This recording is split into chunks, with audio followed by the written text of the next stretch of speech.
Subscribe now and press the bell icon. Never miss an update. जय हिंद, वंदे मातरम। दोस्तों, तुम मुझे शरण दो, मैं तुम्हें अर्थी दूंगा। शरणार्थी का यही मतलब जिहादियों ने पूरी दुनिया को समझा रखा है, क्योंकि पहले फ्रांस, अब ऑस्ट्रिया के वियना में एक आतंकवादी हमले के दौरान 7 लोग मारे गए और दर्जनों घायल हैं। किनके द्वारा? जिन्हें ऑस्ट्रिया ने जगह दी हुई है, जो कि कभी शरणार्थी बनकर आए थे और अब वहाँ अनरेस्ट फैला रहे हैं। सबसे हैरानी की बात यह है कि ये जो यूरोपियन कंट्रीज़ हैं, क्योंकि ऑस्ट्रिया उसका एक पार्ट है, फ्रांस भी उसका एक पार्ट है, ये सेकुलरिज्म का ज्ञान देते थे। उसी को दिखाते हुए इन्होंने बहुत से शरणार्थियों को जगह दी मिडिल ईस्ट कंट्रीज़ के, क्योंकि सीरिया में जो अनरेस्ट हुआ था तो बहुत सारी फैमिलीज अफेक्टेड हुई थी, लेकिन इन्हें अपने डेवलपमेंट से तो लेना देना नहीं है। सबसे बड़ी बात यह है कि सबसे बड़ा इस्लामिक देश जहाँ से इस्लाम की शुरुआत हुई, उसने कभी शरणार्थियों को जगह नहीं दी। वो आज फ्रांस के साथ खड़ा है। और ये लोग जाते किस कंट्रीज़ में? जहाँ दूसरे बिलीव के लोग ज़्यादा हैं। इनके अकॉर्डिंग काफिर जो हैं, और इनका एजेंडा क्या है? जिहाद करना। उस जिहाद के पीछे क्या मकसद है? कि दूसरे की पॉपुलेशन को रिड्यूस करो और खुद की पॉपुलेशन बढ़ाओ। तभी तो है बीबी 8, बच्चे 56, सबके हाथ में एक के 56। उसी एजेंडा के तहत ये किया जा रहा है। और जब ये पर्याप्त संख्या में हो जाते हैं, फिर उसे इस्लामिक कंट्रीज घोषित कर दिया जाता है, क्योंकि इनके धार्मिक होने का मतलब सिर्फ और सिर्फ कट्टर होना है। और ऐसा नहीं है कि यूरोपियन कंट्रीज ऐसी प्रॉब्लम से अफेक्टेड है, पूरा वर्ल्ड अफेक्टेड है, क्योंकि ये ह्यूमन सिविलाइजेशन के लिए खतरा बने हुए हैं। और हम भारतवर्ष की बात करें तो भारतवर्ष पिछले 1000 साल से इस आतंकवाद से ग्रसित है। लेकिन पहले वसुधैव कुटुंबकम, गंगा जमुनी तहजीब, उसके बाद इंदिरा गांधी ने उसको बढ़ाते हुए एक सेकुलर शब्द ऐड कर दिया। ये जो अटैक्स हो रहे हैं भारत में, ऐसे अटैक्स रोज होते हैं।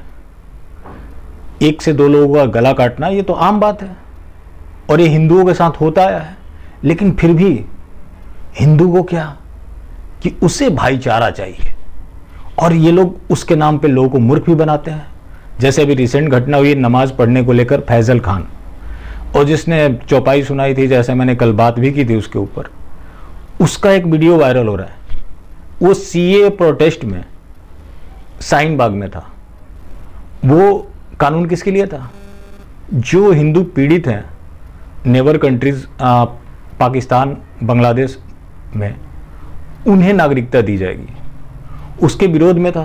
कल जब वो फंसा तो उसने क्या कहा कि हम तो भाईचारा चाहते हैं, हम सभी धर्मों का आदर करते हैं, जिन्होंने मेरे ऊपर एफआईआर दर्ज कराई है उनका अब भी मैं सम्मान करता हूं।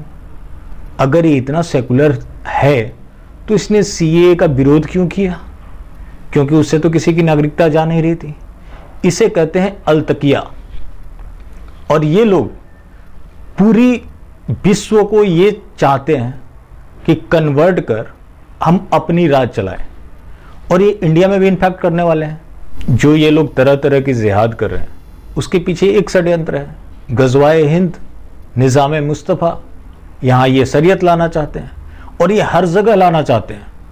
वो अलग बात है कि जहाँ ये कम संख्या में होते हैं वहाँ भाईचारा की दुहाई देते हैं, और जहाँ ज़्यादा संख्या में हो जाते हैं तो उस भाई को चारा बनाकर खा जाते हैं।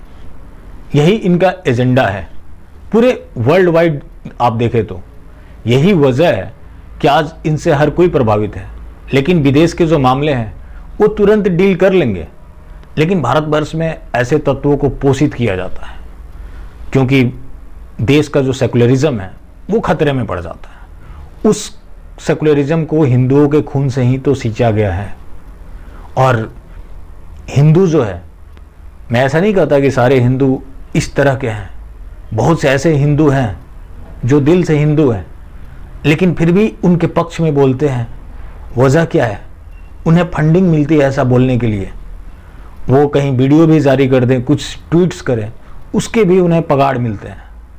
और ऐसे लोग बिकने के लिए ही तो जाने जाते हैं।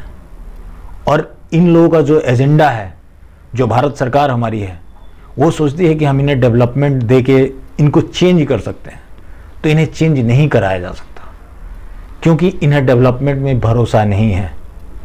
ये इस पूरी दुनिया को आज से 1400 साल पीछे देखना चाहते हैं, वरना एक आम इंसान कैसे 18-18, 20-20 बच्चे अफोर्ड करेगा आज के समय में। लेकिन इन्हें क्या है, अपने धार्मिक काम में लगे हुए हैं, जिससे ये कुछ भी करने को तैयार है। कोई हिंदू नहीं है जो 2 बच्चों में भी परेशान है। जिसको पैदा करके उसके हालात पे छोड़ देना हो तो कितने भी पैदा कर सकता है। और आप पूछेंगे तो इनका होता है कि हाँ हमारे पास है तब तो हम खिलाते हैं। लेकिन सरकार ऐसे मामलों में पूरी तरह से निष्क्रिय बनी हुई है। अगर समय रहते हुए सरकार ने यहाँ पे भी कदम नहीं उठाए तो वो दिन दूर नहीं है, आज से 10 से 20 सालों के अंदर वही होगा जो दूसरी कंट्रीज में हो रहा है। और ये जो लोग सोचते हैं कि चलो ये जो हो गए तो उसके बाद हम इनसे कुछ नहीं करेंगे तो ये हमारे साथ कुछ नहीं करेंगे, तो गलत सोचते हैं। क्योंकि इनका सीधा मतलब है कि इस पूरे विश्व में अशांति फैला के रखना। पहले ये काफिर को मारेंगे, जब इनकी मेजोरिटी कंप्लीट हो जाएगी उसके बाद ये लोग खुद में फिरके के लिए लड़ना शुरू कर देते हैं। क्योंकि जो इराक, ईरान, सीरिया में जो हो रहा है वहाँ कोई दूसरे नहीं है। अब ईरान के बारे में भी आप जानते हैं कि वो एक पारसी कंट्री था। उस पर्सिया को इन्होंने 15 साल में इस्लामिक कंट्री घोषित कर दिया था, क्योंकि वही एजेंडा था। और वहाँ भी वो शरणार्थी बनकर गए हुए हैं, और ये जहाँ भी जाते हैं शरणार्थी बनकर जाते हैं। भारत की बात करें तो यहाँ भी आक्रमण करने आए थे। इससे जो पाकिस्तान निकला, बांग्लादेश निकला, अफगानिस्तान निकला, तो ये सारे कभी हिंदू कंट्रीज ही हुआ करते थे, जो आज पूरी तरह से इस्लामिक कंट्रीज बन चुके हैं। और समाज इस कैंसर का ट्रीटमेंट चाहता है तो सबसे पहले इन शक्तियों को पहचानना ज़रूरी है, क्योंकि ये हमेशा बरगलाने की कोशिश करेंगे। अब समय आ गया है कि अच्छे बुरे का भेद छोड़ना होगा। ये सोचना ही बंद कर दें कि अच्छे हैं या बुरे हैं। एक निष्कर्ष लेना होगा। अगर कोई एक अच्छा मिले तो राक्षस कुल में भी कुछ अच्छे लोग पैदा होते थे। उससे ऐसा नहीं हुआ कि पूरी राक्षस कम्युनिटी को इग्नोर कर दिया गया। तो ये सोचने वाली बात है। और जो ऐसी कट्टरपंथी ताकतें हैं, इनके खिलाफ सबको मुखर होने की ज़रूरत है, क्योंकि अगर आप चुप भी रहते हैं तो भी बराबर के भागीदार हैं। बाकी फिर मिलते हैं किसी और अपडेट के साथ। अगर आपको पसंद नहीं हो तो सब्सक्राइब करें और ज़्यादा से ज़्यादा लोगों तक शेयर करें। जय हिंद।